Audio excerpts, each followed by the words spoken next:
Bismillahirrahmanirrahim. Assalamualaikum warahmatullahi wabarakatuh. Waalaikumsalam warahmatullahi wabarakatuh. Innal hamdalillahi nahmaduhu wa nasta'inuhu wa nastaghfiruhu wa nastahdi wa na'udzu billahi min shururi anfusina wa sayyiati a'malina. Asyhadu an la ilaha illallah wa anna Muhammadan abduhu wa rasuluh. Allahumma fassalli wa sallim ala nabiyyina Muhammad wa ala alihi wa sahbihi wa man tabi'ahum bi ihsanin ila yaumiddin, amma ba'd. Jamaah yang dirahmati Allah, para peserta kuliah FAI yang berbahagia malam hari ini, setiap malam Selasa Allah izinkan kita untuk bisa bergabung di kuliah Tazkiyatun Nafas. Semoga upaya kita dalam bab ini menjadi amal saleh yang diterima Allah SWT. Ini ilmu, satu sisi butuh kecerdasan pikiran, tapi sisi yang lain justru butuh kelembutan hati untuk mencerna, kemudian bisa melaksanakan. Agak unik ilmu ini, ilmu Tazkiyatun Nafas ini, dia tidak sekedar paham, tapi harus bisa menjiwai dan merasakan. Sehingga dalam prakteknya nanti bisa memilah-milah keadaan. Tentu dengan izin Allah SWT kita akan dimudahkan, insya Allah. Masuk ke materi ya, kita masih dengan Makaidu Syaitan atau tipu daya setan. Kalau dari struktur materi, ini masih di dalam klaster tahalli. Jadi dalam tahalli itu yakni gimana kita bisa membersihkan hati, maka kita akan mengenal namanya amradul qulub, penyakit hati. Sudah kita bahas beberapa. Yang kedua kita mengenal setan, karena kan sumber penyakit ada di situ. Nah, minggu lalu kita sudah bahas tentang dua tipu daya atau dua modusnya. Yang pertama namanya waswasa, yang kedua namanya tazyin ya. Nah, sekarang kita akan bahas salah satu modus yang ketiga, namanya an-nisyan. Lupa, atau lebih tepatnya membuat lupa. Ini menarik, ini lupa ini. Satu sisi lupa ini merupakan kondisi manusia yang membuat manusia merasa terjustifikasi karena lupa. Ya, karena lupa jadi boleh tidak berbuat atau boleh salah, namanya lupa. Dan disinilah permainannya. Setan piawai sekali. Karena kita memang diizinkan lupa dan lupa menjadi pintu kita tidak salah, maka setan memainkan peran agar kita lupa terus. Menarik ya kalau lupa terus. Persoalannya hasil dari lupa itu terkadang besar. Dan dalam praktek orang tidak mungkin lupa dari apa yang penting. Setan memainkan betul ini kondisi yang ada justifikasinya ini. Gitu. Karena ada justifikasinya malah modusnya menjadi sangat lembut dan menarik. Nggak tampak kan ada justifikasinya. Gitu. Kita lihat misalnya di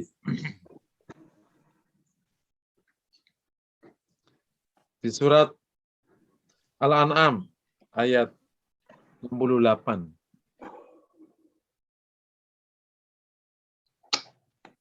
Wa imma yunsiyannaka syaitanu fala taqud ba'da dzikra mal qaumil zalimin.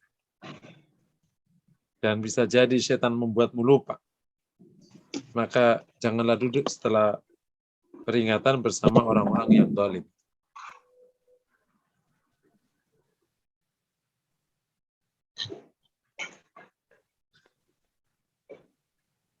Demikian juga di surat Toha ayat 115. A'udzu billahi minasyaitonir rajim.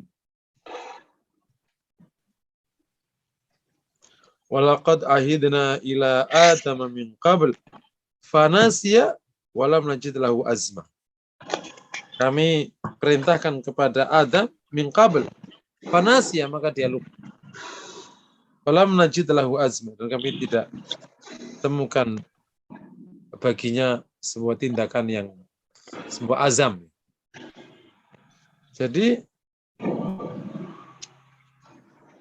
Al-An'am 68 tadi menyebutkan wa imma yunsiyannaka syaitan, dan bisa jadi setan membuatmu lupa. Maka di surat Yusuf juga ada fa'ansani syaitanu dzikra rabbi. Setan membuatnya lupa, yakni membuat temannya Yusuf itu lupa. Akhirnya Yusuf lama lagi di penjaranya gara-gara temannya lupa menyebutkan bab ini. Nah, intinya kalau dalam bab ini adalah bahwa lupa itu satu kondisi yang diterima oleh syariat. Diterima oleh syariat. Nah, justru karena diterima ini menjadi pintu masuk setan. Orang akhirnya dengan mudah menjustifikasi semua halnya dengan lupa. Kejebak dia di sini. Kabar buruknya, orang tidak mungkin lupa dari hal penting. Artinya kalau dia lupa, karena menganggap nggak penting. Itulah kejebakannya. Istilah kata dalam bab lupa itu begini. Ada kesalahan yang memang membuatmu dimarahin, ya kalau kita bermuamalah di hari-hari. Dan ada kesalahan yang tidak membuatmu dimarahin. Tetapi ya tetap salah. Cuman nggak dimarahin aja. Dampak dari kesalahan ini, ya engkau misalnya tidak dapat nilai. Contoh gini, ada orang tidak ikut ujian, kuis, karena sakit. Maka orang ini akan dikasih, nah, karena dia sakit, ya sudah nggak dimarahin. Tapi ya nggak dapat nilai. Kecuali nanti ada penggantinya. Dan ada orang yang tidak ikut kuis, nggak ikut ujian, karena sengaja bolos. Berarti dapat 2 kan? Dapat dampak 2. Dia tidak dapat nilai dan dia dimarahi. Persoalannya tadi, yang sakit sekalipun, pada alasan sangat baik, apakah bisa disamakan dengan orang yang akhirnya dia berusaha baik, belajarnya diatur, sehingga pas hari ujian dia nggak sakit. Akhirnya dia bisa ujian baik dan dapat nilai bagus. Demikianlah dengan bab lupa. Orang yang lupa dari satu perbuatan, emang tidak dosa. Tapi persoalannya, dia nggak dapat itu kebaikan. Misalnya contoh, Pak, kok nggak datang tadi Pak ngaji? Ya lupa. Bener kan? Nggak apa-apa, namanya juga lupa. Tapi kan orang ini berarti tidak dapat kebaikan karena dia lupa. Berarti kan yang mestinya dapat nilai plus, dia dari 0 nilainya. Belum lagi, kalau lupa ini menjadi prosedur setan. Artinya apa? Dia dijebak supaya lupa terus. Nah, itu suka saya katakan, kalau lupa yang pertama, mungkin itu lupa manusiawi. Kalau lupa yang kedua dan yang ketiga, keempat, itu lupa syaitani. Itu udah jebakan. Kenapa? Karena orang tidak mungkin lupa dari hal yang penting. Orang nggak mungkin lupa dari tanggal gajian, tapi bisa lupa dari pekerjaan. Kenapa? Ya karena nggak penting. Bisa dipahami ya kira-kira ya. Jadi modus lupa ini menarik, yakni setan membuat kita lupa dari berbuat baik atau membuat lupa sehingga kejebak buruk. Nah, salah satu penjelasannya para ulama mengatakan setan membuat kita lupa dari zikir kepada Allah. Betul ya? Lupa aja gitu. Atau setan membuat lupa dari hal-hal baik yang kita kerjakan, bukan hanya zikir. Atau setan membuat kita lupa dari hal-hal utama yang sudah kita rencanakan. Karena didorong ke yang lain. Termasuk setan juga membuat lupa dari keburukan yang kita ingin hindari. Akhirnya masuk, iya. Tadi kan di sini itu tempat nggak baik, bisa ke sini tadi gimana sih, lupa kita. Nah, tapi dari lupa itu, faktanya kita sudah masuk ke situ. Seandainya itu dimaafkan oleh Allah karena lupa beneran, tapi engkau sudah meninggalkan kewajiban yang semestinya engkau dapat nilai plus. Atau engkau terjebak pada keburukan yang semestinya kau sudah hindari, membersihkan hati. Sekarang lelah lagi terjebak di situ, kemudian harus susah-susah lagi kita keluar lagi. Gitu. Ini jebakan atau modus yang luar biasa piawai. Memang kalau kita ngaji Makhidus Syaitan itu memang sedang bertemu dengan kepiawaian, kecerdikan, keculasan, dan sekaligus kesungguhan. Karena setan tidak berhenti sampai akhir kiamat. Di sini Masya Allah luar biasa ini. Apa? Jadi kalau setan itu sungguh-sungguh menggoda, Rabbi angdzirni la yub'atsun. Oke. Qala fa innaka minal mungdzirin. Justru malah orang-orang mukminnya ini yang biasa-biasa aja, enggak terlalu komitmen melawan dia.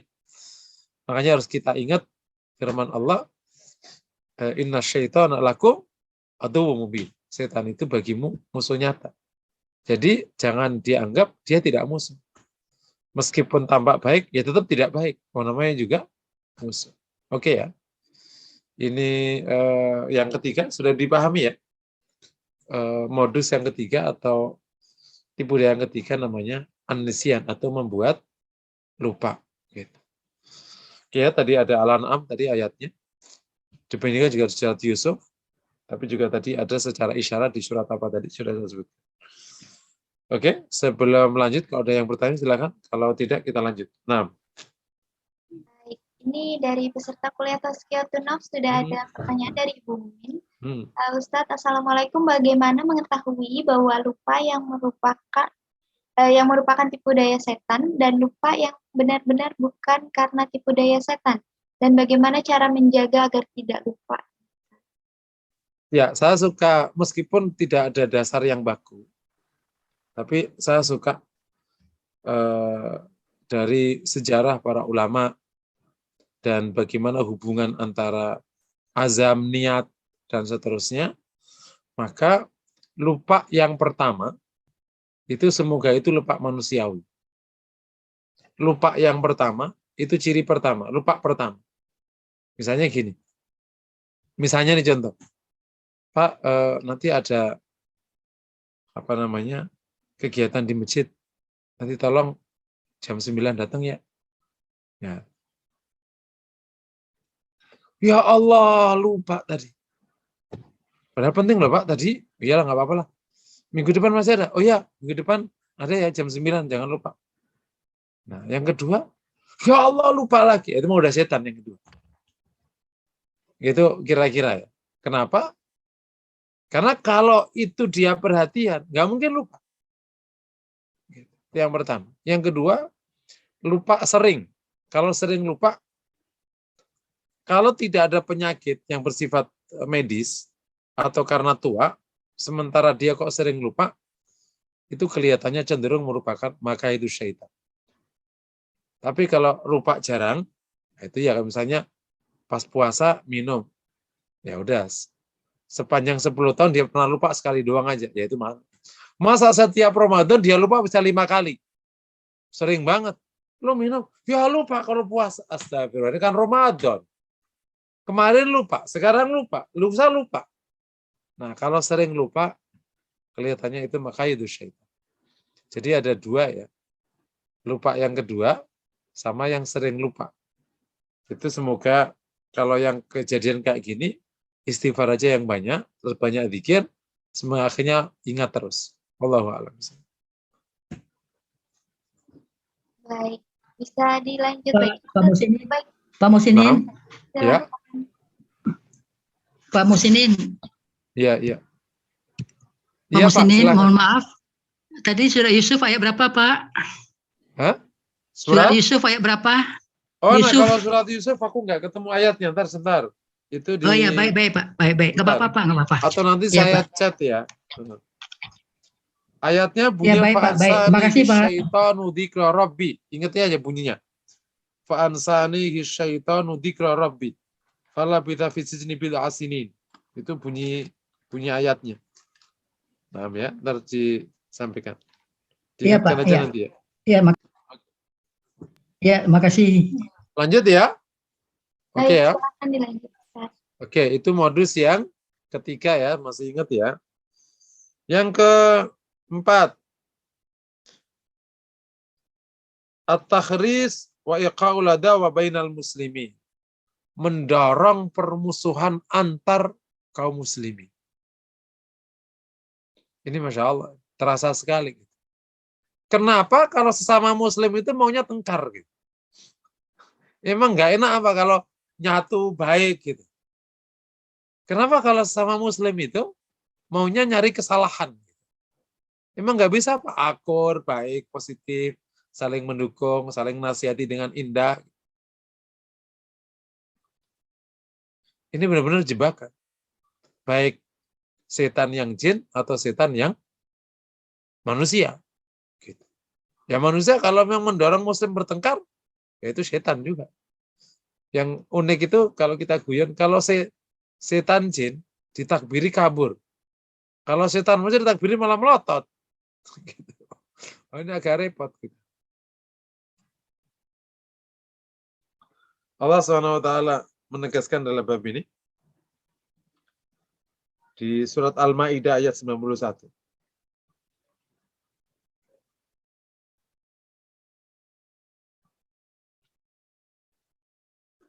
Innama yuridu syaitanu an yuki'a bainakumul adawata wal baghdha. Ya, syaitan itu ingin menghujamkan di antara kalian permusuhan dan kemarahan. Jadi setan terus membuat kita itu maunya itu marah sama sesama muslim. Atau lebih tinggi lagi, sesama orang soleh, sama-sama orang baik. Nyari aja kesalahannya. Makanya saya suka sebutkan masih awal dulu ya. Kalau kita ketemu orang baik, pastikan kita itu mencintainya. Meskipun kita berbeda beberapa hal. Jangan pernah bermimpi kita itu sama semua orang. Kalau ingin sama, maka bikin aja robot. Sesama orang lain, bahkan anak aja bisa beda. Apalagi orang lain. Anak aja beda. Anak nih. Kalau udah gede, udah pandangannya udah beda sama bapak. Ya biarin aja kan. Selama tidak keluar dari koridor umum. Kata Imam Syafi'i, uhibbus sholihina walastu minhum. Saya mencintai orang soleh, padahal saya tidak termasuk dari mereka. Imam Ahmad membalas kalimat Imam Syafi'i ini. Tuhibbus sholihina wa anta minhum. Engkau mencintai orang-orang saleh dan engkau termasuk orang saleh. Jadi Imam Syafi'i itu menggaungkan mahabbatus salihin, mencintai orang saleh. Ya. Orang-orang baik akan menggaungkan mahabbatus salihin. Kalau ada ulama membenci ulama, dia tidak ulama. Kalau ulama pasti akan saling mencintai ulama. Kalau wali pasti nggak membenci wali yang lain. Dia pasti suka wali yang lain. Orang saleh pasti mencintai sama orang saleh. Kalau ada orang saleh nggak mencintai orang saleh, yang nggak mencintai yang nggak saleh. Sesama supir angkot pasti suka. Kenapa supir angkot tuh nggak suka sama supir angkot? Dia bukan supir angkot, dia supir taksi berarti. Paham ya? Supir taksi yang menyamar jadi supir angkot. Kalau sama supir angkot, dia pasti saling mencintai. Sesama Gojek online dia. Ojol, dia pasti saling suka. Kenapa ada ojol kok nggak suka? Oh, jangan-jangan dia opang, ojek pangkalan, tapi nyamar jadi ojol gitu. Nah, setan akan mendorong baghdha wal adawa. Termasuk juga bukan hanya di antara kaum muslimin, mendorong permusuhan dengan orang yang nggak perlu dimusuhi. Kayak dhimmi. Ya, orang dhimmi kan tidak perlu dimusuhi. Nah, karena begitu ada permusuhan, maka itu seluruh keburukan tumpah ruah di situ. Maka akan ada saling fitnah. Lahir dari bab ini ya. Maka akan ada saling apa itu? Ghibah. Naik. Saling ancam. Naik. Saling mendustakan. Naik. Saling membunuh. Mudah ke arah situ. Maka hati-hati ngelola perbedaan. Semoga kita dewasa. Yakni bahwa perbedaan itu termasuk dalam bab masalah pandangan beragama yang furu-furu itu ya dalam pikiran seterusnya, itu tidak boleh membuat kita saling membenci. Biasakan kita bisa menerima perbedaan dan kita masih saling mencintai. Makanya ilmunya perlu luas supaya nanti jangan sampai semangat beragama modalnya cuma semangat, tapi malah ketemunya ujungnya buruk juga. Kitanya beramal saleh 1 min 1 namanya. Ingin benar tapi dikurangi satu bab lain sama. Jadi benar dapat 1, salah min 1, 0. Jangan sampai kita ini beramal 1 min 1. Atau kadang 1 min 2. Baru dapat 1 kebaikan, dikurangi min 2. Ya udah min 1 jadinya. Ada ungkapan syair. Wa tafarraqu syi'an fa kullu qabilatin fiha amirul mu'minin wa mimbaru. Mereka berpecah menjadi golongan-golongan. Dan setiap kabilah ada amir mukmininnya dan ada mimbar-mimbarnya. Nah, udah. Dan kaum muslimin sekarang ada di sini, jebak di sini. Semoga Allah selamatkan kita ya dan bisa kembali seperti semula. Kaum muslimin satu, saling baik, saling menolong. Kata Rasulullah, salah satu wasiatnya lah. Apa itu? Astagfirullahaladzim. Ya, intinya jangan saya berpecah setelahku gitu.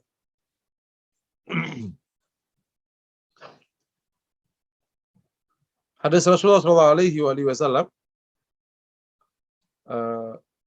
an Nabi radhiyallahu ta'ala anhu anna Nabiy sallallahu alaihi wasallam qala inna syaitana qad ayisa ay ya'buduhu al-musalluna fi jaziratil Arab walakin fi takhrishi bainahum.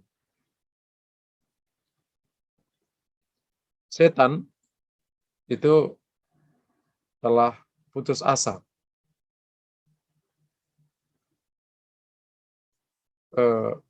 untuk menundukkan orang-orang yang sholat di Jaziratul Arab. Tetapi dia belum putus asa dalam membuat mereka berpecah di antara mereka. Ini hadis, saya coba cek riwayatnya, belum nanti diinformasikan tingkat kesahihannya ya. Tapi ini riwayat dari Abu Hurairah itu ta'ala.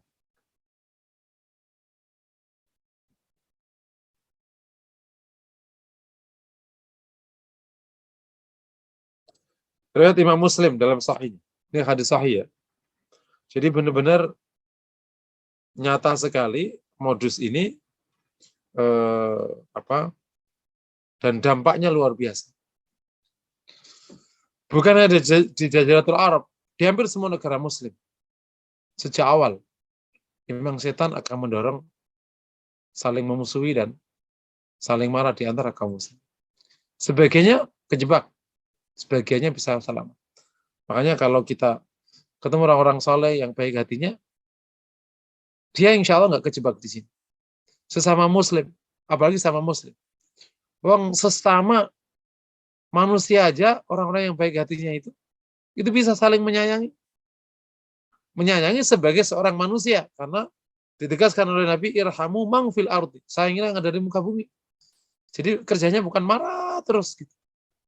Adalah kasih sayang dan empati. Nah, karena kalau sudah perpecahan dan permusuhan, keburukannya jauh lebih banyak daripada kebaikan yang diklaim. Nah, sehingga dengan mudah setan akan mendorong perbuatan buruk yang lain. Nah, contoh yang paling nyata ya Qabil dan Habil. Kan?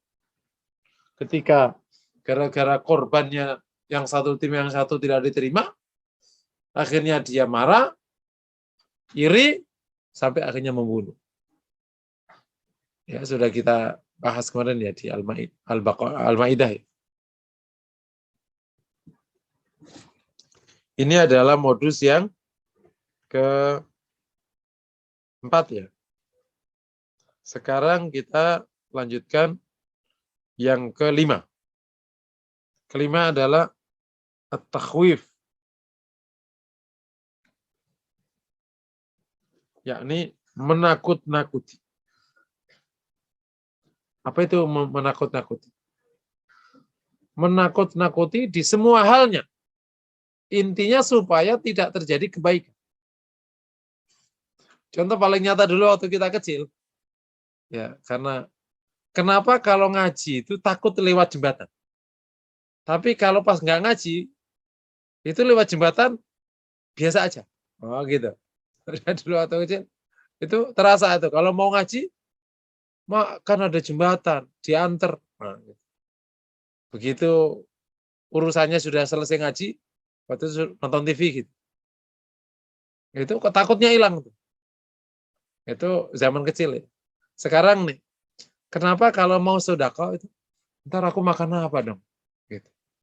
Dan begitu bukan urusan kebaikan, itu hilang tuh, rasa takutnya tuh nggak ada. Ya karena kalau yang tadi setan masuk, yang pas urusan yang lain, setannya diem aja, biarin aja dia. Gitu. Kenapa kalau foya-foya, itu nggak takut duitnya habis. Begitu mau sedekah, ntar kan kita mau, nah ingat tuh.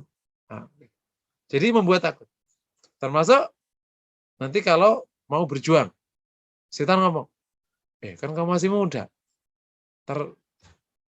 masalah loh, penjara atau apa gitu. Udahlah, di rumah aja. Paham ya? Tapi kenapa bab yang lain itu nggak ada pikiran kayak gitu? Itu contoh. Jadi takhwif itu menakut-nakuti itu di semua halnya. Bisa menakut-nakuti tentang keselamatan kita, gitu. Bisa nakut-nakuti tentang keuangan kita, bisa nakut-nakuti tentang keluarga kita, nakut-nakuti apa saja. Akhirnya kayak rasa takut. Makanya perlu berdoa kepada Allah selama dari bab ini. Dimulainya dari bab guna-gulana itu.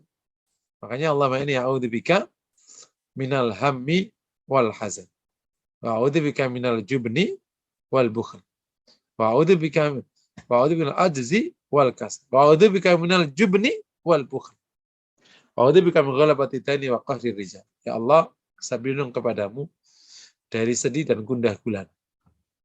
Ya Allah, saya berlindung kepadamu dari malas dan lemah. Nah, kemudian yang ketiga, ya Allah, saya berlindung kepadamu dari takut dan pelit. Nah, dua-duanya itu sebenarnya takut. Kalau al-jubn itu takut tentang keselamatan dirinya, kalau bakhil itu takut tentang kekurangan hartanya. Dua-duanya itu dari takhwif sebenarnya. Nah, kita berlindung kepada Allah dari bab ini. Karena kalau orang itu sudah kejebak takut, pertama berarti banyak kebaikan yang tidak bisa ia raih, banyak kebaikan yang tidak bisa ia raih. Karena setan itu terkadang tidak harus mendorongmu berbuat buruk. Tapi terkadang juga menarikmu tidak berbuat baik. Gitu. Jadi kan sama aja kan. Tidak mengerjakan kewajiban itu dosa. Mengerjakan larangan itu juga haram. Jadi kalau takhwif terkadang mendorongmu tidak mengerjakan kewajiban. Kalaupun kewajiban masih kita kuat jalan, minimal menarikmu jangan berbuat sunnah. Sehingga nggak dapat kebaikan. Tetapi untuk urusan keburukan, dia mah diam aja, nggak usah ditarik-tarik gitu. Istilahnya, oh iya nggak apa-apa, biarin aja. Tapi kalau kebaikan itu, takutnya itu muncul. Langsung mikir tuh, oh iya, ntar gimana ya.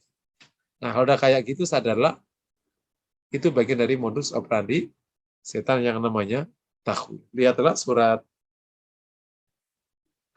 di surat Al-Baqarah ya, ayat 268. Saya ulangi lagi, Al-Baqarah 268. A'udzubillahi minasyaitonirrajim. Asyaitonu ya'idukumul faqra wa ya'murukum bil fahsya Setan itu menjanjikan padamu kefakiran dan merintahkan kamu keburukan. Menjanjikan kefakiran, maknanya apa? Menjanjikan keadanya kekurangan, yakni apa? Membisikkan, mendorongmu, membuat pikiranmu itu nanti kena fakir, sehingga berhenti.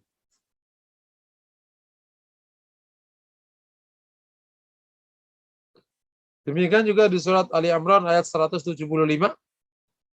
Innama dzalikumus syaitanu yukhawwifu awliya'ah fala takhafun wa khafun in kuntum mu'minin. Sungguhnya demikianlah setan itu menakut-nakuti pengikut-pengikutnya. Maka janganlah takut pada mereka, tapi takutlah kepadaku, yakni Allah. In kuntum mu'minin, jika engkau beriman. Makanya kalau masih bisa ditakut-takutin, berarti dia termasuk bala tentaranya setan. Kalau nggak bisa takut-takuti, berarti setan. Oh, nggak bisa, berarti bukan lagi sohib pun. Jadi kalau mau sedekah ditakut-takuti fakir, kalau mau berbuat baik yang lain ditakut-takuti nanti akibat buruknya apa. Ya, intinya akhirnya tidak mengerjakan kebaikan, bahkan didorong untuk meninggalkan kebaikan atau bahkan mengerjakan keburukan dengan ditakut-takuti bab ini. Jadi ada aja, makanya kami ulangi lagi, semoga kita ini bisa menjaga situasi ini agar terhindar dari rasa takut, ya, rasa sedih, gundah, sehingga nanti kemudian kita lemah, malas, akhirnya takut, akhirnya pelit. Nah, itu termasuk sudah masuk ke jebakan setan. Makanya kita perlu berdoa banyak supaya tidak kejebak ini. Oke ya. Saya ulangi lagi ya. Yang pertama namanya waswasa. Yang kedua namanya tazyin, membuat persepsi atau menghias. Yang ketiga tadi barusan kita bahas namanya apa tadi? Yang kita bahas adalah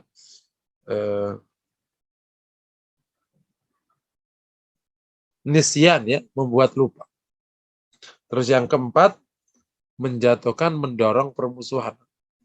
Yang nomor 5, takhwif, ya, membuat atau mendorong rasa takut. Silakan kalau ada pertanyaan. Baik, kepada peserta kuliah Tazkiyatun Nafs dipersilahkan bila ada pertanyaan, boleh raise hand untuk bertanya langsung pada Ustadz atau menuliskan di kolom chat. Baik, bisa dilanjut Ustadz? Belum ada yang masuk lagi. Oke. Nomor berapa? Nomor 6 berarti ya? Ya, betul Ustadz. Nomor 6, ya. Termasuk modus atau tipu daya setan itu adalah mendorong kita al-qaulu 'alallahi bighairi ilm. Mendorong kita berkata tentang urusan Allah tanpa ilmu. Mendorong, membisikkan, mendorong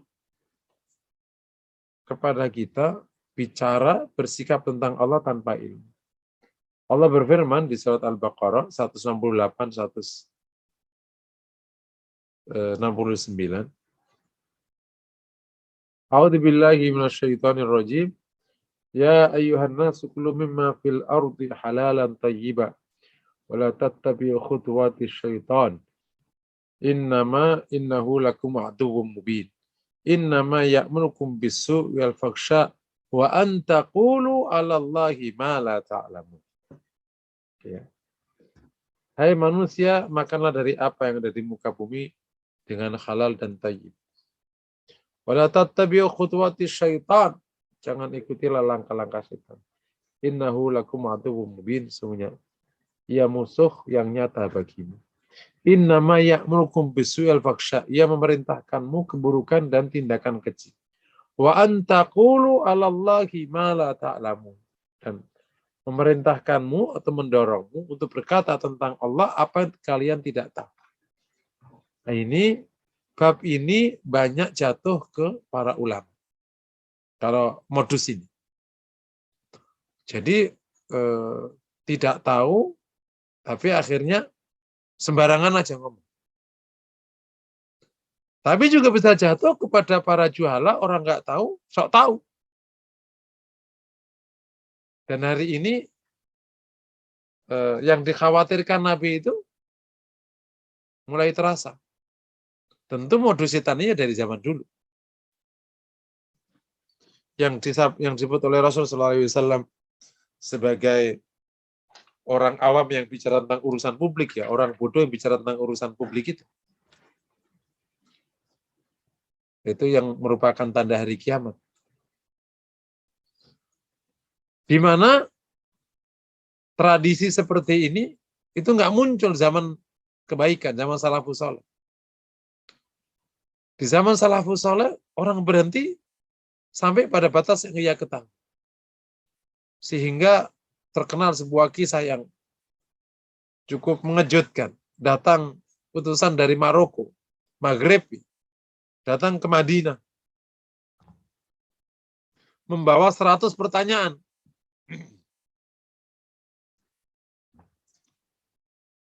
Pas ditanya datang ke Imam Malik. Karena waktu itu memang yang menjadi mufti Diarul Madinah, mufti Madinah itu Imam Malik. Pas ditanya, dari 100 itu yang Imam Malik jawab 36. Atau bahkan 34. Sisanya Imam Malik nggak bisa jawab. Kemudian kata utusan ini, ya Imam Darul Hijrah. Atau dibalik ya, semua saya tidak salah. Imam Malik jawab 64, sisanya 36 tidak kejawab. Ya begitu. 64 kejawab, 36 nggak bisa. Kata utusannya, ya Imam, madza aqulu nama roja'na ila baladina. Naqulu Imam Malik la ya'lamul jawab. Ya Imam, nanti apa yang saya katakan kalau saya pulang nanti ke negeri kami? Saya katakan Imam Malik nggak bisa jawab. Kata Imam Malik, langit mana yang menaungiku dan bumi mana yang bisa aku bijak jika aku berkata tentang Allah, tentang agama Allah yang tidak saya ketahui. Jadi beliau sangat hati-hati. Ini jebakan para ulama, tapi juga jebakan siapapun yang berkata tentang urusan agama, tentang Allah, apa yang tidak ia ketahui. Karena tadi itu termasuk jebakan. Karena dari situ lahirlah sebuah tindakan yang salah dan fatal. Salah bagi orang yang mengatakan itu, dan fatal bagi yang mendengarkannya. Masya Allah. Makanya semoga kita semua dijaga ya. Jadi masing-masing orang itu punya jebakan masing-masing. Karena innamaya ya'murukum bisu'il faksha wa an taqulu 'ala Allahi ma la ta'lam. Setan mendorongmu berkata tentang Allah yang tidak kalian ketahui. Itu namanya al-qaulu bil jahl atau al-qaulu bila ilm, berkata tanpa dasar ilmu. Makanya semoga kita dijaga oleh Allah ya. Kalau kita nggak tahu aja, maaf nggak tahu, itu nanti kita cari. Kalau tahu ya dijawab. Nah, salah satu etika yang dikembangkan oleh para ulama dalam bab ini itu didorong atau dibiasakan untuk berani berkata tidak tahu kalau memang tidak tahu. Kalau memang tahu ya dijawab tahu. Kalau tahunya sedikit ya dijawab tahunya sedikit. Selebihnya tidak tahu. Nah, itu yang menjadi tradisi dan etika para ulama sejak salafus saleh. Ya, itu yang ke berapa tadi ya? Yang ke-6 ya. Sekarang yang ke-7 ya. Benar ya, ke-7 ya. Al-ghadab. Iya. Salah satu modus setan itu adalah al-ghadab, membuat kita itu marah mulu maunya. Marah mulu gitu. Makanya kalau di rumah gitu, kenapa sih Pak marah mulu? Udah Pak, putusin deh Pak. Dari tadi maunya marah mulu. Itu ketahuan tuh, setannya lagi bergerak tuh. Perasaan nggak ada apa-apa, marah mulu sih. Gitu. Sama dengan kadang kita di kelas gitu. Pak gurunya marah mulu. Pak kenapa sih marah mulu sih Pak? Gitu. Atau sama, kadang istri.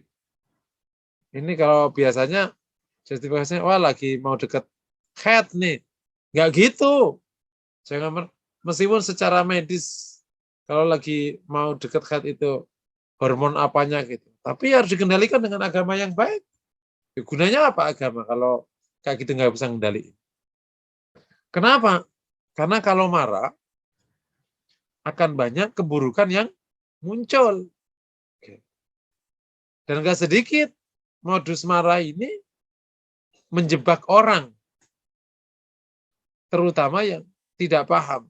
Kejadiannya banyak orang kejebak marah dan ngomong cerai, tapi nggak cerai-cerai.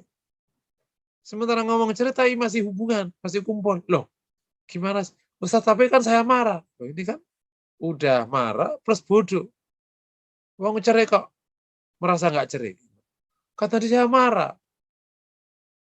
Jadi banyak yang kejebak di sini. Karena emang kalau marah, ada dua marah ya. Ada marah yang masih dalam kendali, dan ada marah yang di luar kendali. Nah yang syariat maafkan itu di luar kendali. Tapi yang dalam kendali itu nggak dimaafkan. Tindakannya dianggap. Dia ngomong, ya diterima omongannya, meskipun dia marah. Tapi kalau marah yang sudah buntu, udah kayak banting piring, terus sampai dia loncat-loncat, gebrak-gebrak, itu baru sudah buntu. Namanya al-ghadab al-mughlaq. Itu keputusannya tidak diterima. Tapi kalau yang marah biasa, itu diterima keputusan. Tapi meskipun kayak gitu, marah itu menyebabkan banyak keburukan. Nah, ada hadis Nabi menjelaskan bab ini. Salman ibn Surat radhiyallahu taala anhu qala. Ini hadis riwayat Imam Bukhari Muslim, hadis sahih. Kuntu jalisan ma'an Nabi sallallahu alaihi wasallam. Rajulani yastabbani. Fa ahaduma ahmar wajhuhu wa antafakhat audaju. Ya, kami duduk bersama Nabi sallallahu alaihi wasallam dan ada dua orang saling memaki. Salah satunya sama merah wajahnya dan wantafakhat audaju. Dan mekar itunya, si audasnya itu ya anunya lah apa bagian dalam ini. Kalau marah kan gitu. Faqala Nabi sallallahu alaihi wasallam inni la'alam kalimatan law alim kalimatan law qalaha la dafa'nu ma yajid. Nabi mengatakan saya akan ajarkan kalimat kalau ia mengatakannya maka akan hilang marahnya itu. Lau qala a'udzu billahi minasyaitan la dzaba anhu ma yajid. Seandainya ia mengatakan a'udzu billahi minasyaitan, maka hilanglah yang ia dapat. Faqalu inna Nabi sallallahu alaihi wasallam qala a'udzu billahi minasyaitonir rajim. Maka mereka berkata para sahabat, yakni kepada dua orang ini, sungguhnya Nabi mengatakan ta'awudlah kepada Allah dari setan. Faqala wa hal bi min junun? Apakah saya gila?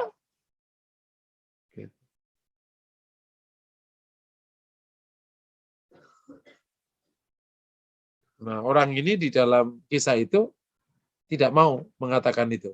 Tapi ya sudah, itu masih akhirnya nanti ada dialog lagi dengan seterusnya kisah dari ini. Intinya kata Nabi di hadis Bukhari Muslim ini, inni lau alimu kalimatan lau qalaha la dhaba anhu ma yajid lau qala a'udzu billahi minasyaitonir rajim.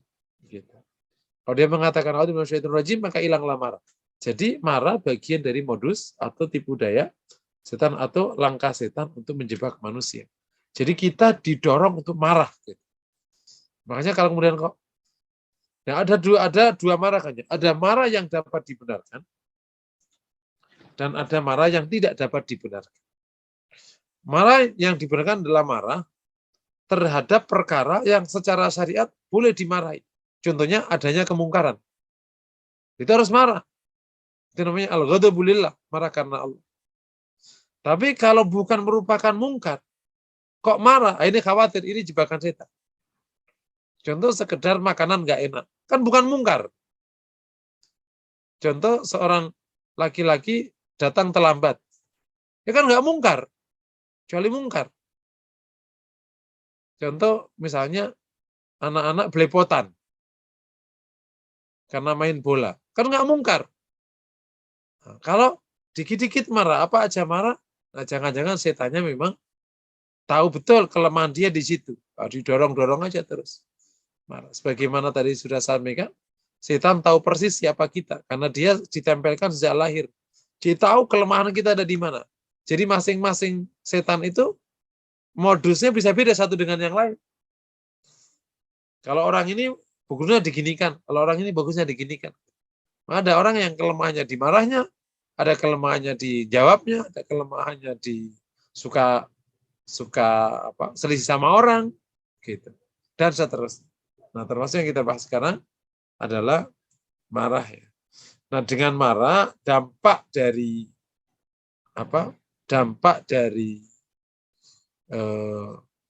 marahnya itu bisa hilangnya banyak kebaikan dan munculnya banyak keburukan. Auzubillahi min dzalik. Sampai poin ini kalau ada pertanyaan dipersilakan. Baik, sudah ada pertanyaan yang masuk di kolom chat ini Ustadz. Ustadz izin bertanya, apakah munculnya penyakit hati asalnya dari tipu daya setan seperti hasad, berprasangka buruk kepada orang lain? Ya, jadi kalau untuk urusan sifat buruk ya atau penyakit hati itu ada banyak kemungkinan muncul awalnya itu. Yang pertama bisa jadi itu ujian dari Allah, ya, ujian dari Allah. Falhamaha fujuraha wa taqwaha. Sehingga kita diperlukan untuk menyelesaikan.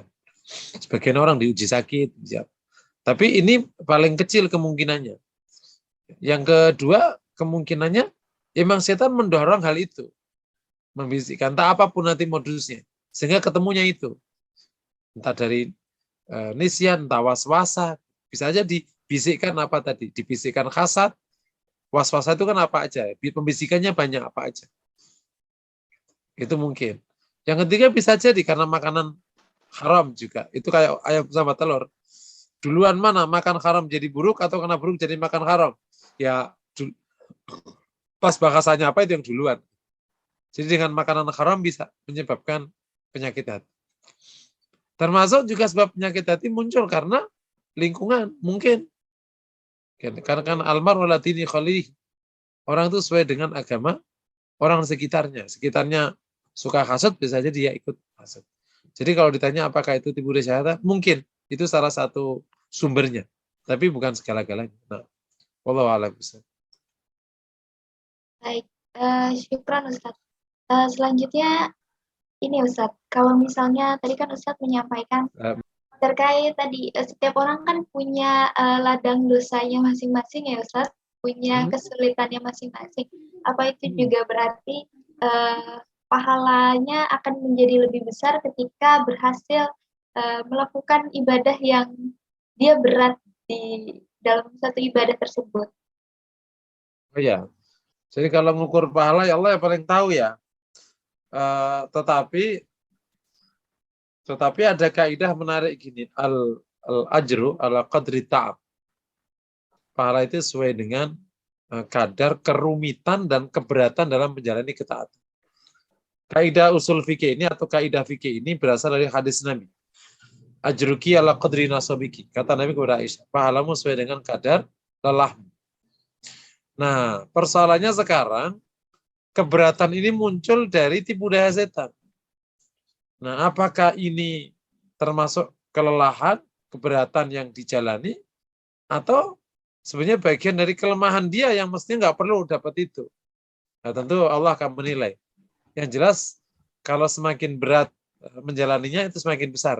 Contoh gini, orang yang sekolah dari jarak 10 kilo, 10 meter, tentu tidak lebih besar pahalanya daripada orang yang jarak sekolahnya 1 kilo, karena dia jalan.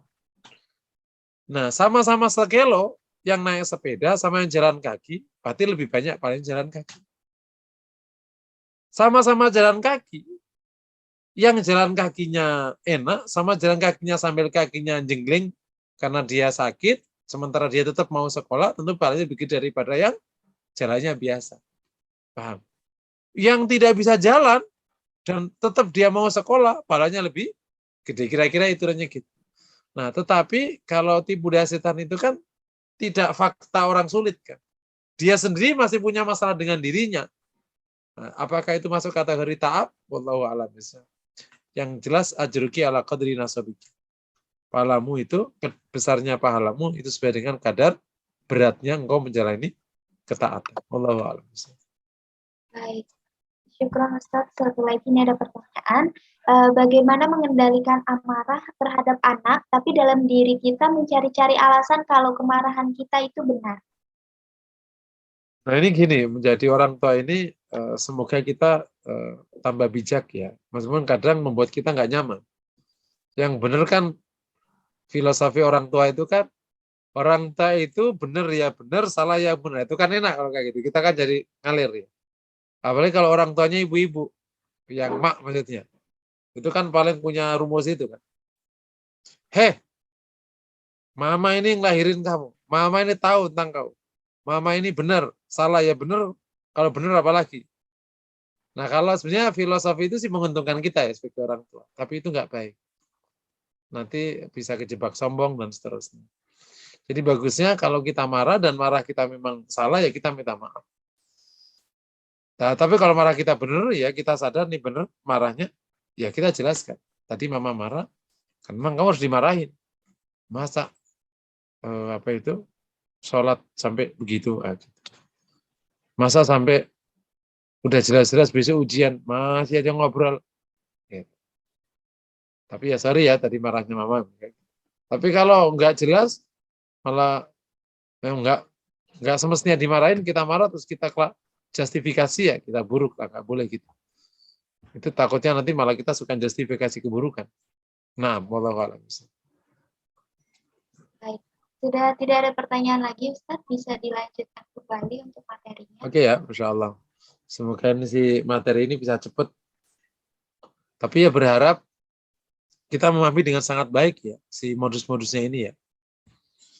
Terus berikutnya nomor berapa tadi, Mbak? Nomor 7 ya? Sudah sampai 7 kan ya? 8 sekarang. 8. Iya. Ya, sekarang berarti 8 ya. Ya, yang 8 namanya tasbih. Tasbih itu membuat serupa. Masya Allah. Ada hadis Nabi yang terkenal. Al-haqqu bayyinun wal batilu bayyinun wa bainahuma umur mushtabihat la ya'lamuhunna katsirun minan nas. Man ittaqa syubhat faqad istabra'a li dini wa irdi. Barang benar itu jelas, batil itu jelas. Keduanya ada perkara syubhat yang tidak banyak orang tahu. Maka barang siapa yang menjaga diri dari syubhat, maka dia telah membersihkan agamanya dan kehormatan. Karena iyar haulal hima yushiku ayar ta'afi. Kayak orang penggembala yang menggembala di sekitar tanah larangan, hampir-hampir dia bisa masuk menggembala di tanah larangan itu. Di mana tak hubungannya sama makadu syaitan? Setan akan membuat kita tidak tahu tentang syubhat. Tadi kan la ya'lamuhunna katsirun minan nas. Tidak banyak yang tahu. Setan akan mendorong kita tidak tahu perkara itu. Nah, tasbih ini, serupa ini dalam dua hal. Yang pertama bisa dalam konsepnya. Konsep benar salahnya. Yang kedua bisa dalam faktanya. Contoh, kalau dalam konsepnya, ada orang tidak jelas-jelas makna ayat sampai sekarang. Dan akhirnya menjadikan ayat syubhat sebagai cara untuk menyimpangkan pemahaman. Gitu. Fa'amal ladina fi qulubihim zayg fayattabi'una ma tashabaha min ibtigha'al fitnah ibtigha' ta'wil. Yang hatinya bengkok, maka dia mengikuti yang tasyabuh itu untuk mencari takwilnya. Akhirnya hasilnya buruk. Tapi kalau orangnya benar, ayat mutasyabihat itu ya dikaji betul supaya ketemu jalan baik. Wong hatinya nggak zaig kan, nggak belok. Seperti misalnya ada ayat, "Alladzina amanu walladzina hadu wan nasara wasabina man ana bil yaumil akhir." Orang-orang yang beriman, yang Yahudi, yang Nasrani, yang Sabi'ah, yang beriman Allah dan hari akhir. Ayat ini jadi dasar bahwa semua orang mukmin, Yahudi, Nasrani, Sabi'ah sekalipun dia akan masuk surga selama di neraka. Bagaimana mungkin itu bisa dipahami kayak gitu? Apa gunanya ayat-ayat yang lain? Kenapa nyari perkara itu? Padahal sudah dijelaskan man amana bil yaumil akhir. Orang mukmin, orang Yahudi, orang Nasrani, orang Sabi'ah yang beriman kepada Allah dan hari akhir. Udah jelas sekali. Mau apapun namanya yang beriman kepada Allah dan hari akhir. Clear. Nggak ada tasyabuhnya. Tapi kalau memang ingin hatinya zaig, ya apa aja bisa dibelokkan. Nah, itu sampai ada ungkapan. Kalau kacamatamu itu coklat, apa aja jadi coklat. Itu kan cerita lama. Ya. Ada ibu-ibu datang ke pasar. Dia ingin nyari baju hijau. Mulai dari toko pertama, Pak ada baju hijau. Ada Pak. Ini kan coklat. Aku mau nyari yang hijau Pak. Oh ya sorry mungkin Bapak silakan yang lain. Akhirnya Pak mau cari baju hijau Pak. Silakan. Ini kan coklat Pak. Ini hijau Pak. Ah gimana sih? Sampailah di ujung toko. Saya mau nyari yang hijau. Kenapa sih Mas nggak ada baju hijau Mas? Masa semua coklat semua? Kata yang jual, Bu, boleh nggak Bu kacamata copot dulu? Nah ini ada hijau. Dari tadi juga hijau Bu, ibu kacamatanya coklat. Paham ya? Sama gitu. Orang itu kalau hatinya zaig, ada belok. Ayat yang enak-enak aja diomongin kemana-mana. Gitu. Masa ada orang ngomong, ya ahli kitab ta'alu ila kalamatin sawa. Ahli kitab kemarilah kepada kalimat yang sama. Wah berarti Nasrani Yahudi sama ini sama dong. Lah kan ada penjelasannya Allah na'budu illallah. Jelas-jelas itu kalimatun sawa itu apa? Tidak menyembah kecuali kepada Allah. Karena dulu Yahudi Nasrani itu menyembahnya hanya pada Allah. Bukan menyembah yang lain. Itu kalimatun sawanya. Bukan berarti, wah berarti kita kalimat yang sama. Jadi makanya kacamatanya tak suruh bening, jangan coklat. Akhirnya jadi coklat. Itu namanya tasbih di dalam konsep. Dan macam-macam. Banyak yang ini banyak menimpa yang orang-orang yang suka berpikir tapi hatinya beda. Yang kedua namanya tasbih dalam fakta. Terkadang orang itu kejebak buruk karena tidak tahu ini buruk atau baik ini sebenarnya. Saya suka memberikan contoh gini. Ada seorang alim jabat. Katakan Ustadz jabat. Ada pengusaha datang. Ustadz apa? Katanya mau bikin pondok. Iya. Ustadz sudah ada ya? Enggak ada lah. Belum ada tanah, belum ada ini. Ya Ustadz sih terlalu hati-hati. Ya sehingga ya nggak bisa ngapa-ngapain. Ya kan mah nggak boleh gimana sih? Ya Ustadz bangun pondoknya gimana? Ya nanti kita cari. Ya Ustadz kalau mau, saya sih ada tanah wakafin deh. Wakaf nih. Iya Ustadz. Ya udah boleh kalau wakaf ya. Akhirnya wakaf. Terus datang lagi. Ustadz sudah bangun belum? Ya belum lah, duit dari mana? Ya Ustadz kan pejabat. Lah pejabat kan bukan berarti boleh menggunakan uang negara. Gitu. Ya sudah ada aturannya kan. Ya Ustadz sih nggak membantu saya. Mau bantu apa? Ini Ustadz saya juga ini.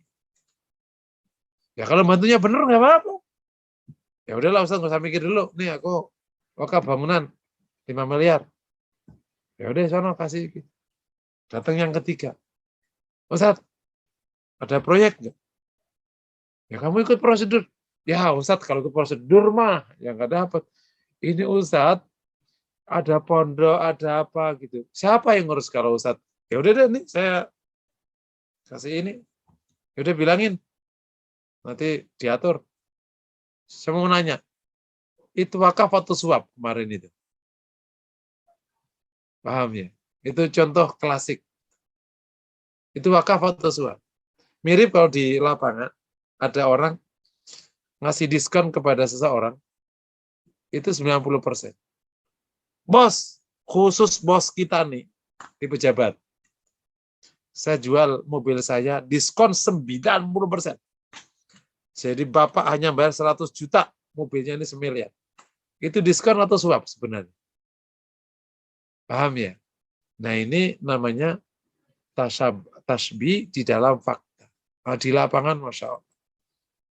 Makanya kalau kita nggak hati-hati, kita bisa terjebak salah bukan karena kita ingin salah, karena kita tidak jelas mana yang salah, mana yang benar. Dan tasbih atau penyerupaan itu hari ini sekarang sudah kemana-mana. Bukan hanya urusan itu. Urusan benar salah sudah bingung sekarang kita. Ini sunnah atau bid'ah? Ini bid'ah atau sunnah? Pusing kita.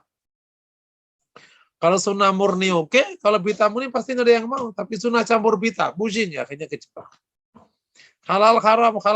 Kalau setengah-setengah haram, kejebak. Orang haram ada yang mau, tapi ini haram apa enggak? Ya disebut haram juga enggak terlalu, disebut halal juga enggak terlalu. Terus gimana? Ya cenderung halal, ya kejebak jadi. Jadi yang kayak gini-gini luar biasa isinya. Banyak sekali. Nah setan membuat tasbih. Jadi kalau dalam konsep ya hatinya didorong untuk perkara yang jelas-jelas, jelas, itu menurut orang ini menjadi tampak tidak jelas. Ya karena apa? Kacamatanya memang tidak jelas. Itu modus setan. Yang kedua, setan juga mendorong kita kejebak di arah-arah ya. Tasbih kan bisa setan manusia, bisa setan kolaborasi antara setan manusia dengan setan jinnya, kolaborasi menghadirkan fakta-fakta yang tidak jelas sehingga kita kejebak. Alhamdulillah. Masya Allah ya. Kalau ngelihat kayak gini ini, seperti yang Allah tegaskan, wala tattabi'u khutuwatus syaitan. Jangan ikuti langkah-langkah setan. Emang langkahnya itu piawai sekali. Gitu. Ya ini apa aja jadi langkah. Membuat kita kayak benar-benar kesudut betul. Gitu. Diginiin. Masya Allah. Oke? Sampai poin ini, kalau ada pertanyaan, dipersilakan. Baik. Mungkin yang Ustadz sampaikan tadi itu sebenarnya bisa dikatakan bahwa itu adalah fitnah dunia gitu, enggak sih Ustadz? Gimana Pak? Iya, yang Ustadz sampaikan tadi terkait dengan tasbih yang membuat manusia cenderung untuk bingung dengan kebenaran yang ada gitu tuh jadi termasuk fitnah dunia atau tidak Ustadz? Ya itu termasuk fitnah termasuk kondisi namanya termasuk kondisi fitnah, bukan fitnah dunia ya. Kalau fitnah dunia kan fitnahnya dunia, termasuk kondisi fitnah. Karena kondisi fitnah yakni kondisi di mana orang bisa kejebak salah. Itu kondisi fitnah. Ya salah satu bentuknya itu tasbih itu. Subuhat ya, bukan tasbih. Kondisinya salah satu bentuknya subuhat. Ada perkara-perkara yang serupa-serupa begitu. Nah. Baik, syukran Ustadz. Ini ada pertanyaan. Mohon izin bertanya Pak Ustadz, kita sering mendengar kata orang rumah ini atau rumah itu angker, ada hantu atau ada genderuwonya. Jadi kamu jangan tinggal di rumah itu atau beli rumah itu karena angker. Nah, apakah hal tersebut karena pengaruh syaitan yang memang mengganggu kita, lalu kita harus zikir, doa, baca Quran, yang mana agar kita berani melawan ketakutan tersebut? Syukran. Ya, kalau perkara rumah ada tadi nama-namanya ya. Namanya hantu, genderuwo, sunderbolong, itu nama-nama sosial ya. Kalau nama bakunya itu jin, dah satu paket. Kalau orang Cina namanya genderuwo, kalau orang Cina namanya apa gitu, kalau orang Eropa namanya apa. Itu penamaan sosial aja. Oh, dia bolong. Ya jin kan bisa apa aja bentuknya. Bolong belakangnya. Wah dia rambutnya panjang, berarti sudah wewe gitu, apapun namanya lah. Ya pokoknya itu namanya jin, dah ya, itu jin sudah. Jin yang menggoda, bisa jadi dia sudah masuk kategori setan pula. Nah, jadi jin itu bisa bertempat di mana aja, termasuk di tempat rumah-rumah kosong. Nah kalau ada kejadian kayak gitu, ya itu pilihan. Kalau ibu mau beli ya silakan aja, nggak apa-apa. Tapi nanti ya berarti harus dibacain doa supaya mereka pergi. atau minimal tidak ganggu. Tapi kalau misalnya nggak tertarik beli karena nggak nyaman, ya boleh aja. Tapi selama tidak dipercayai, ya kalau percaya bisa mengganggu akidah. Kalau akhirnya mempercayai bahwa itu sangat berbahaya dan seterusnya, ya mengganggu keikhlasan akidah kita. Gitu. Nah, kalau ketemu kayak gini, ya kalau akhirnya tertarik beli, ya harus kemudian dibaca-bacain. Ya, ruqyah itu. Mulai dari baca surat Al-Baqarah, semuanya kalau bisa. Kalau nggak bisa, awalnya, tengah, sama akhirnya, terus baca Muawwidzatain, Kulhu, dan doa-doa yang lain. Semoga nanti mereka bisa pergi. Tapi secara umum, mereka kalau kita bacain dengan baik, mereka pergi. Bisa diajak dialog juga kok. Ya, manusia nggak perlu takut, tapi juga nggak perlu sombong. Jangan gara-gara ngerasa berani, akhirnya sombong, sampai ngomongnya kasar, mengancam, nggak baik juga. Kan dia makhluk Allah juga yang lain. Gitu. Misalnya, dia jinnya udah jadi setan. Ya kan bagus kalau diislamkan. Kan? Gitu. Saya sih pernah punya pengalaman, atau beberapa salah sih nggak ngerti. Oh, juga. Kowe dari mana? Kok Solo gitu. Loh, kok Solo bisa jawab? Bisa. Agamamu apa Buddha? Mau masuk Islam? Oh, syahadat. Syahadat. Jadi kalau cerita saya benar, saya pernah mengislamkan jin. Kalau benar. Tapi kalau nggak benar, ya nggak tahu. Wallahu a'lam. Baik, syukran Nah, Ustadz. Untuk selanjutnya, Ustadz, apakah meluasnya atau semakin banyaknya tipu daya setan adalah salah satu fitnah akhir zaman? iya benar ya. Itu kalau modus tipu daya setan kan ya sejak dulu sama. Cuman mungkin secara teknis itu beda-beda kan. Kalau modusnya sama sebenarnya, nggak jauh-jauh dari yang kita jelaskan. Masih ada beberapa setelah ini. Nah, tetapi secara teknis bisa saja berubah dari masa ke masa. Terutama setan manusia. Setan manusia kan tahu teknologi, tahu macam-macam gitu. Nah, kalau setan jin, saya nggak paham, saya nggak tahu dunia jin. Tahu dia kenal teknologi apa enggak gitu. Tapi ya kan dia juga dengar kan melihat manusia juga, jangan-jangan dia juga pakai teknologi, jangan-jangan teknologi jin ya. Wallahu a'lam. Sehingga akhirnya semakin kreatif gitu. Untuk fakta-faktanya semakin menarik. Nah, itu termasuk fitnah. Gitu. Ya, sumber fitnah dari makaidu syaitan, dari tipu daya setan, termasuk setan manusia. Ya benar, itu termasuk fitnah. Nah, wallahu a'lam. Baik, syukran Ustadz. Ini baru masuk pertanyaan lagi. Assalamualaikum Ustadz. Punten mau tanya, saya pribadi merasa termasuk orang yang gampang marah atau emosian. Gimana caranya supaya bisa lebih sabar? Ya, mungkin yang pertama banyak aja berzikir dulu atau gini dulu. Dijaga sholatnya dulu dengan baik. Itu yang pertama. Jangan sampai ada sholat yang bolong. Yang kedua sering puasa. Puasa itu latihan nahan. Jadi kita udah punya latihan nahan. Karena biasanya orang kalau udah puasa jadi orang baik. Jarang marah gitu. Kalau marah, ntar batal puasamu gitu. Kan banyak orang ngomong kayak gitu.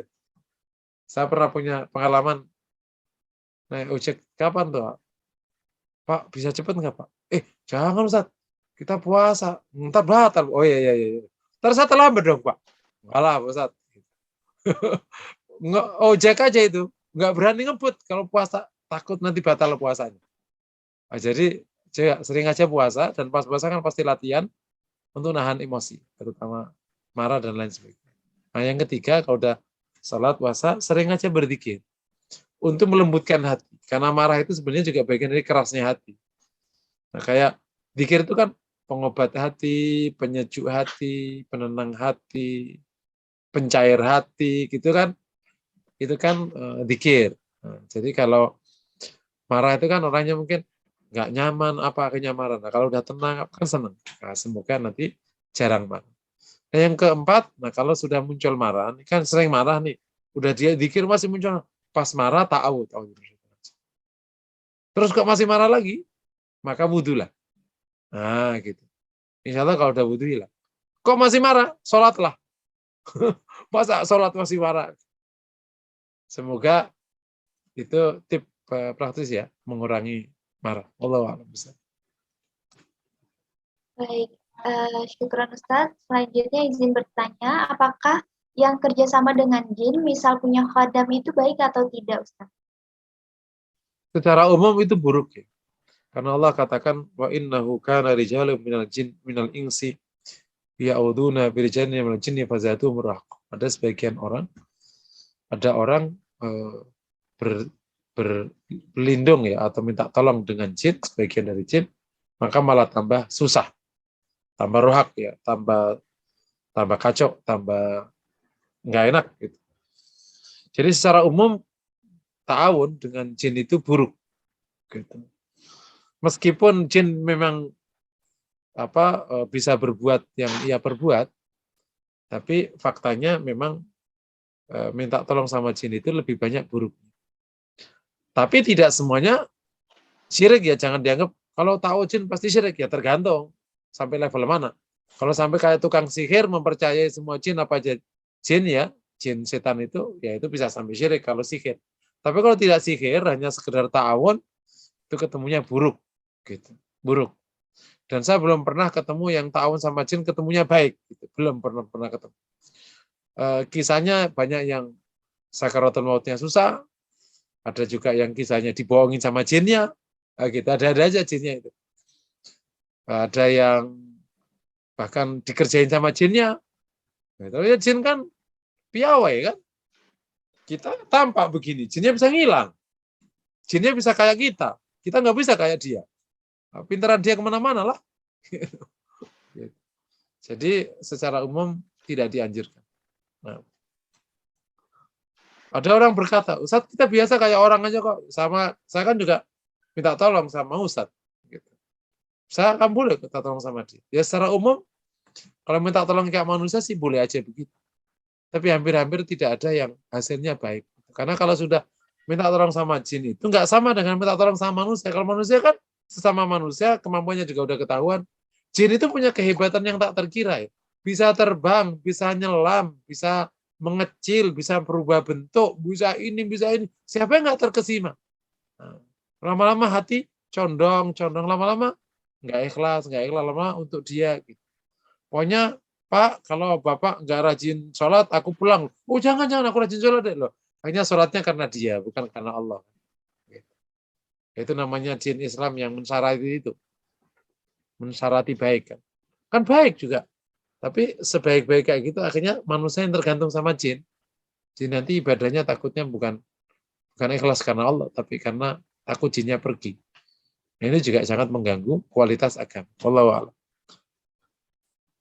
Baik Ustadz, ini ada pertanyaan lanjutannya. Ustadz, apakah jin masuk surga juga jika baik dan beriman? Sebaliknya bisa masuk neraka? Iya, karena secara umumul ayat wal hadis, umumnya ayat dan hadis, karena memang Rasul diutus untuk jin dan manusia, dan jin manusia juga mukallaf ya diperintah agama, ya berarti aturannya sama kan, aturannya Quran sama Sunnah sama aja. Cuman Rasulnya jenis-jenis manusia, gitu ya, jinnya ngikutin aja. Kalau Rasul kan berdakwah kepada mereka. Wallahu a'lam. Baik. Jazakallah khair Ustadz, bisa dilanjut kembali untuk materi. Oke ya, tadi kita sudah bahas yang ke-8 ya, tentang tasbih. Nah, khusus tasbih ini modus yang agak istilahnya agak lembut. Karena orang yang kena tasbihnya setan itu terkadang ngerasa benar. Nah, itu yang lebih repot lagi. Kalau ada orang salah, masih merasa salah, itu peluang taubatnya terbuka. Tapi kalau ada orang salah merasa benar, itu dari mana mau taubatnya? Kan merasa benar. Paham ya? Makanya di konteks ini, semoga kita bisa selamat. Yang kedua, kalau di dalam praktek, kan kalau benar, clear. Kalau salah, clear. Orang nggak mau. Ini apa? Gini. Akhirnya orang ini bingung. Nah, bingung ini membuat akhirnya bisa kejebak salah. Nah, makanya nanti kan masing-masing ada jawabannya ya. dalam rangka menjauhi bab tasbih. Nah, di lapangan hari-hari ini tasbih termasuk banyak, baik di dalam konsep maupun di dalam fakta. Jadi orang juga tahu kalau yang dosa pada nggak mau, maka dibuat yang buruk tapi covernya pahala. Nah, gitu. Jadi covernya kebaikan. Itu namanya yang disebut dengan kebaikan, cover kebaikan dengan niat keburukan. Nah, itu yang bahaya sekali. Oke ya. Apalagi di masa akhir masa, di mana memang terjadi fitnah yang seperti kita ilailil muzlim. Nah, itu lebih dahsyat lagi. Serupanya itu, malam gelap gulita kan. Hadis Nabi SAW, badiru bil a'mali fitanan, kakita ilailil muzlim, yasbiqur rajulu mu'minan wa yumsi kafiran, wa yumsi mu'minan yasbiqu kafiran, yabi'u dinahu bi'aradi minad dunya. Bersegera kalian beramal atau berbuat baik. Karena akan ada fitnah seperti malam yang gelap gulita, di mana orang pagi hari mukmin, sore kafir. Sore mukmin, pagi kafir. Yang menjual agamanya dengan sedikit dari dunia. Tadi fitnah kaki ta'il lailil mudhlim. Fitnah seperti potongan malam yang gelap gulita. Yakni di mana tidak jelas lagi antara kebenaran sama kebatilan. Dan teras hari-hari ini kita ada di situ. Ini berita benar apa berita bohong? Pusing kita. Ini orang soleh atau orang tampak soleh? Pusing kita. Gitu. Jadi antara benar salah pusing kita. Ini apa ini orangnya? Pusing kita. Nah, dampak dari fitnah yang gelap gulita itu. Kenapa gelap gulita? Karena benar salah emang nggak tampak salah satu dampaknya. Itu orang bisa pagi mukmin, sore kafir, sore mukmin, pagi kafir. Dan kelakuan di fitnah yang gelap gulita itu, ya bi'udina bi'arati minad dunya. Orang menjual agamanya dengan sedikit dari dunia. Ya udah, orang akhirnya udah nggak tahu. Termasuk yang dikhawatirkan Nabi akan datang masa di mana orang nggak peduli lagi apakah dia ngambil rezeki dari halal atau dari haram. Udah nggak peduli lagi halal haram. Itu juga bagian dari nanti syubhatnya menjadi lebih kemana-mana. Masya Allah. Semoga Allah jaga kita semua ya dari bab ini, dan Allah bimbing. Insya Allah kalau kita bertakwa, Allah akan berikan kita furqan. Furqan. Yang takwa kepada Allah, Allah berikan padanya furqan. Furqan itu apa? Kemampuan melihat dengan jeli untuk membedakan mana yang batil, mana yang hak. Itu furqan. Udah punya pembeda, ini benar, ini salah. Ini batil, ini benar, ini halal, ini haram. Gitu. Kayak mata. Mata itu semakin sehat, semakin jelas detail warna. Tapi kalau matanya buram, maka warna abu sama hitam mirip. Ya kan? Biru tua sama biru langit mirip. Bahkan semua warna mirip, buram semua. Sama dengan hati itu kalau bersih, insya Allah bisa ngebedain. Nah, jadi modus tasbih enggak terlalu berdampak, wong dia hatinya bersih. Apalagi tambah ilmunya luas, makanya diperlukan ilmu yang cukup dan hati yang. Wallahu a'lam bishawab. Kita sampaikan di sini sudah langkah yang ke-8 ya tadi ya. Kita masih ada 1 atau 2. Insya Allah kita akan bahas di pertemuan berikutnya dan nanti dilanjutkan dengan cara melawan modus ini. Nanti secara umum jadi 1. Wallahu a'lam bishawab. Tinggal 1 menit, kalau masih ada pertanyaan persilakan, kalau tidak mohon ditutup. Baik, Ustaz. Ini sudah tidak ada pertanyaan lagi yang masuk. Terima kasih atas telah memberikan kajian pada malam hari ini, Ustaz, kepada kita semua. Untuk selanjutnya dipersilahkan kepada Ustaz Muhammad Fauzi untuk membacakan doa penutup. Semoga Allah melindungi kita semua. Bapak Ibu, mari kita akhiri dengan sama-sama berdoa. Semoga Allah kabulkan. Bismillahirrahmanirrahim. Alhamdulillahirabbil alamin. Hamdan syakirin.